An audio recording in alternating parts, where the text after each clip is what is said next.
ফাটাফাটি মন্তব্যটা দর্শকদের সুবিধার্থে শোনাবো, কারণ মমতা বন্দ্যোপাধ্যায় বলেছেন এতদিন খেলা হবে, এবার ভার্সন 2 নিয়ে এসেছেন, ফাটাফাটি খেলা হবে, বিজেপির সঙ্গে কি হবে আপনারাই বসিয়ে নিন। কি বলেছেন মমতা বন্দ্যোপাধ্যায়? এবারকার খেলার নাম হবে ফাটাফাটি। এবারকার খেলার নাম হবে ফাটাফাটি।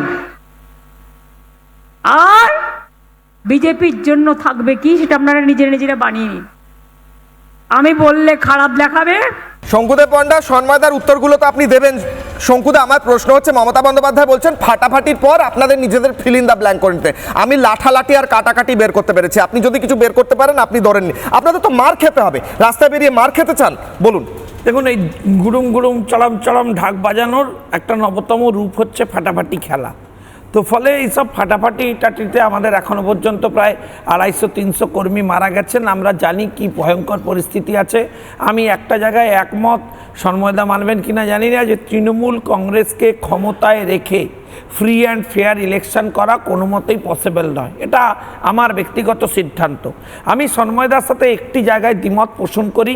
আমি মনে করি যে এই নির্বাচন কমিশনে আমরা কমিউনিকেশন দেওয়া উচিত, ডেপুটেশন দেওয়া উচিত, কিন্তু তৃণমূল কংগ্রেস যে কায়দায় ইলেকশন কমিশন বা সমস্ত সাংবিধানিক নিয়ম ভেঙে সাংবিধানিক প্রতিষ্ঠানগুলোকে আক্রমণ করেছেন, সেই অ্যাপ্রোচে আমরা ইলেকশন কমিশন ঘেরাও বা মারপিট করার পক্ষপাতী নই।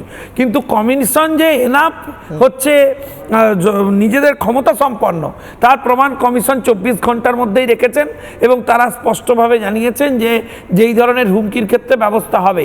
কিন্তু পশ্চিমবঙ্গ সরকার তাদের কূটনৈতিক খেলাধুলোয় এবং তার সাথে তৃণমূল কংগ্রেসের প্রত্যক্ষ তত্ত্বাবধানে এই সমস্ত জিনিস বাইপাস করে বেরিয়ে যাচ্ছেন। এইটা এবারে আমাদের ব্যবস্থা হবে, হলে কি করে হবে শঙ্কুদা? বিধায়ক অ্যারেস্ট হচ্ছে না কেন শঙ্কুদা? আপনারা প্রতিবাদ করুন, কেন অ্যারেস্ট হচ্ছে না বিধায়ক?